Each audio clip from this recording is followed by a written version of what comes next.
with us on the panel today, David Levitt. Novels and story collections include Family Dancing, The Lost Language of Cranes, While England Sleeps, and The Indian Clerk. He's also the author of 2 non-fiction books, Florence, A Delicate Case, and The Man Who Knew Too Much. His new novel, The Two Hostile Frankforts, has just been published by Bloomsbury, and he's here for us. So give a big round of applause for Mr. David Levitt. And he is in conversation with Vikram Doctor, who's an editor, special features at the Economic Times, where he writes on several issues including food and the role it plays in Indian culture. So yet again, a strong, powerful session coming for all of you. 45 minutes or an hour of strong, powerful session. Here it goes. Over to you, sir. Okay, it's working great. Okay, this session is, for those of you who were sitting in the previous session, in some ways, this session is a continuation of many of the themes that were discussed by Gyan and Zahir earlier. We are, in a sense, talking about similar issues, about when you are writing fiction, which is linked to real-life events, where do you draw the line? Where are issues blurred? What are the problems that can come up when you're writing about, you're writing in fiction about real-life people? Now, and I'm really glad David, who happened to be in India, was able to join us for the session, because through his career, he's dealt with these issues in very interesting and sometimes I would say painful ways, at least in the first case. And it involves several books, which I'll give you a brief introduction, and we'll talk about some of the issues as they came out. David's second novel, right? When England Slept was your second novel? Fourth novel. The third novel, let's see, okay. Okay, his third novel was called When England Slept, and When England Sleeps. Yeah, right. Sorry. And it dealt with the life of an English poet, and as David acknowledges, it's based on the life of Stephen Spender. Stephen Spender's biography, World Within World. Now, soon after the novel came out, Spender got to know about it from, I would say, it's fair to say, somebody who sort of wanted to create a controversy. The Washington Post guy. Yeah, I think so. Yeah, he sort of wanted to create a story. So he sent a copy to Spender, who was still alive, and Spender reacted in shock, horror, and said this novel is a complete, it's a robbery of my life. He's taken liberties, he's done things, and he issued a libel, a case for.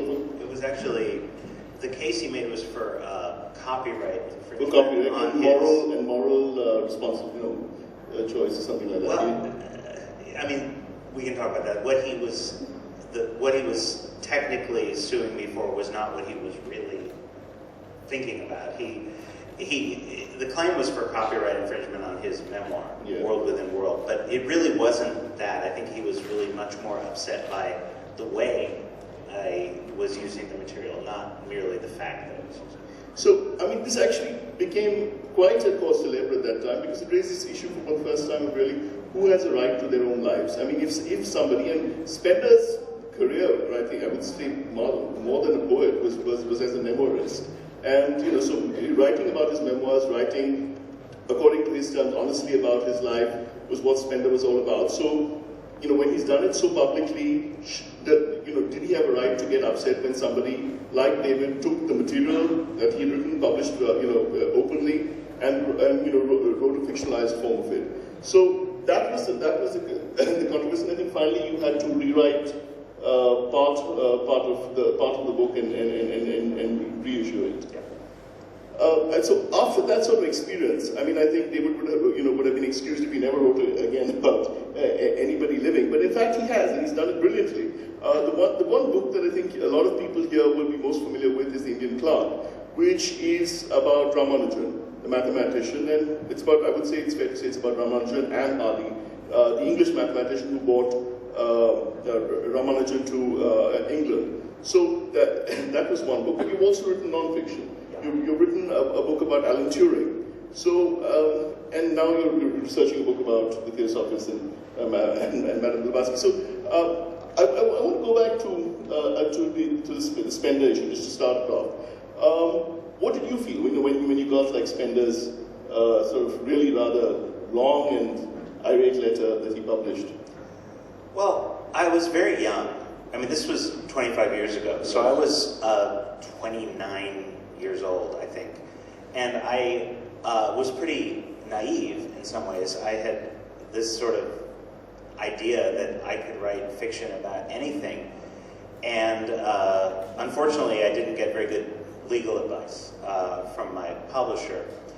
But what I learned quickly was that the rules are... Why do you say that? I mean, what do you think? Oh, because I told my publisher that the book was based on Spender's memoir, and the in-house lawyer said, "Oh, it doesn't matter because it's fiction."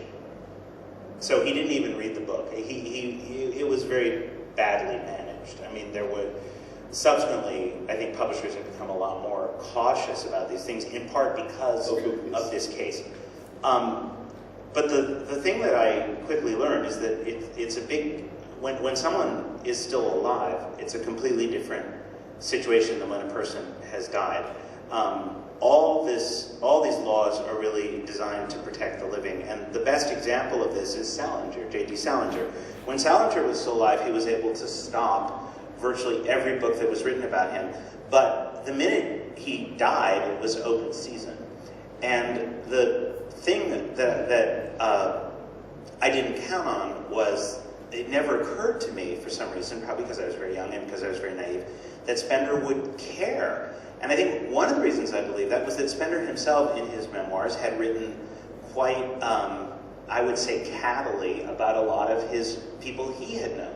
A lot of his writing was about Auden, Isherwood, a lot of people. He wrote very frankly and very honestly, and I suppose I figured that there was a kind of a quid pro quo, that if you would write about people, you would understand that other people might write about you. That didn't turn out to be the case. And what I learned later was that the real issue was that I had been very explicit about the fact that Spender was gay, which was something that he was not secretive about, but he had a very vested interest in controlling how that information was disseminated. I think his wife was particularly upset by the book. There's actually sort of a funny story. A long time afterwards, maybe 3 or 4 years afterwards, my partner Mark was at the Albert Hall in London, and Mrs. Spender was in front of him going down a staircase, and she was talking about my book. And he said there was this moment when he had this great impulse to push her, but he resisted it, which is probably a good thing that he resisted it. But this issue of like controlling widows has come up again. I mean, Eliot's widow, of course, was like has been famously controlling about his life. And copyright becomes an issue because with a number of writers, Nabokov, there's another one is Tennessee Williams, not his widow, but the woman who controlled his estate. You know, Salinger. It was the ability to quote that was how Salinger was able to kill Ian Hamilton's original biography of him when he was still alive. When I wrote The Indian Clerk, none of these things came up because I was writing about a time much further in the past, and all of the principals were dead. But it did. And the principals' families and heirs also. I mean, I actually met Ramanujan's wife's adopted son, who could not have been nicer to me. No, there's nothing on a legal basis that anyone can do. I mean, you can't libel the dead. That is the fundamental rule. But this was the sort of moral lesson that I learned. It has to go both ways. And if you are a writer and you write about real people, whether in fiction or nonfiction, you have no right to pitch a fit, as we say in the South of the United States, if someone writes about you. And one of the things that I wrote during this period was a piece in the New York Times Book Review in which I sort of said, my life is fair game. I am essentially renouncing any claims to privacy. I have written about Stephen Spender's life. Anyone who chooses to is free to write anything they want about me. Not that anyone would. I don't think my life has been all that interesting, but I don't think that you can... It always amazes me the double standard that people have. writers who are perfectly willing to write books based on the lives of other people, write biographies, but who become completely unhinged if anyone writes about them. And I don't think that's reasonable. I think from a moral standpoint, you have to make this decision that human experience is this great ocean that we can all dip into. And we may not like what people say about us, but God help us if we start exercising legal remedies to stop them, because then the whole imaginative process grinds to a halt. How do you think attitudes have changed in 25 years? Because, you know, especially now we've seen so many more books, so many more films, you know. And this is actually a very live issue, I think, with films, because in Bollywood in particular, and in Hollywood, I mean, a lot of people are trying to make, you know, biopics, as they call it, because for obvious reasons, you start off with instant brand recognition, and already some, you know, so there's an awareness of the film. But again, it's certainly in Bollywood, we've seen many cases where, you know, groups affiliated to whoever the subject about raises objections and stymies the films. But in the US, you've seen films like Social Contract coming out, and I don't think Zuckerberg tried. I mean, he didn't cooperate, but he didn't try to stop the film.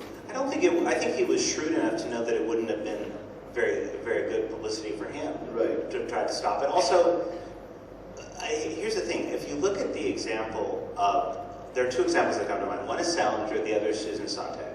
These were two great American writers with a very furious desire to control their own legacies. And while they were alive, they did everything they could to stop biographies being written of them. Susan Sontag, at a certain point when she was still alive, someone was writing her biography, and she actually called everyone she knew. Is the other person who's been ferocious. Yeah. Right. And but Sontag sort of put out a kind of a call that it was like a phone tree. This was before the internet, telling everyone she knew and everyone who had any even tangential connection with, essentially ordering them not to talk to the biographers, including me. I got this order, and I didn't talk to the biographers because I thought it was a stupid idea to write a biography of someone who was still alive. She died fairly recently, and now it's sort of so amazing to see what an illusion it is that we have any control over our legacies. We only have control over our legacies while we're alive. But if you look at people like Sontag and you see what happened after she died, and now there are 2 or 3 biographies of her, it was such a waste of energy on her part. And I wonder why it mattered to her so much, and how someone so brilliant could harbor this idea that she ever could control her legacy in any kind of permanent way. Right. I guess also because today people are invested in their legacy. You know, it's people are putting so much of their lives out there, you know, on the net, on Twitter, etc. They have less control. They have less control, so people have become more sophisticated. I think they also, a lot of people regret a lot of the things that they put out on Facebook and wish they hadn't, which is why these companies have come about that will purportedly sort of erase from the internet all the things that you wish weren't there. So let's talk about a little bit about the Indian Club. Yes. I mean, you know, and how you went about researching it. So number one, everybody involved was dead. Yes. And, you know, so you weren't going to get like problems from that end. But it was a totally different culture coming to India, and I know you actually went to Salem and you know to see where Ramanujan came from. Yes. How did you manage to capture that? And I remember I met you for the first time on that trip. Yes. And you were a great help. And it was not a long trip, but when the book came out, I was amazed how much you managed to capture. Well, I think it was Henry James who said that you know, was asked if a woman could write about the military experience of officers, which of course at that time all officers were men, and he said if the woman is a good writer and all she has to do is look in the window for a few minutes and she'll have all the material she needs. You know, I came to, it was a very intense trip, and that trip I made to Kumbakonam was in some ways very dense. It wasn't very long, but it was very dense in experience. And it was a novel, so I was inventing quite a lot, but I wanted the inventions to be built on a foundation that was solemn. And so I felt that it was really important that I visit these places, that I visit the house where Ramanujan grew up, that I visit the school that he went to, so that I could actually feel myself in those places. And I then did a lot of reading, a lot of research as well. But that trip was essential. And when I was working on the 2 Hotel Frankfurts, which is set in Lisbon, Portugal, I made 3 trips to Lisbon. I was able to go 3 times because it wasn't as far. But I do think, I'll give you an interesting example of a writer who had a very curious method. J.G. Farrell, who was an Irish writer who died. The Siege of Krishnapur was, his novel about the uprising. Though it's based on, Krishnapur is sort of a version of Lucknow, which is an interesting question in of itself. He also wrote a great novel, his last novel, called The Singapore Grip, which is set in Singapore during the Second World War. And when he wrote it, he'd never been to Singapore. He wrote the novel and then he went to Singapore. And based on that trip, he made some changes to the book. But he very deliberately wrote about places he didn't know very well. He'd been to India, I think, just once. And I think that's kind of a fascinating way to approach it. But then how do you do it? You do it through secondary material? I mean, secondary material and just imagination, because this is fiction. It's a very different thing when you're writing nonfiction. Right.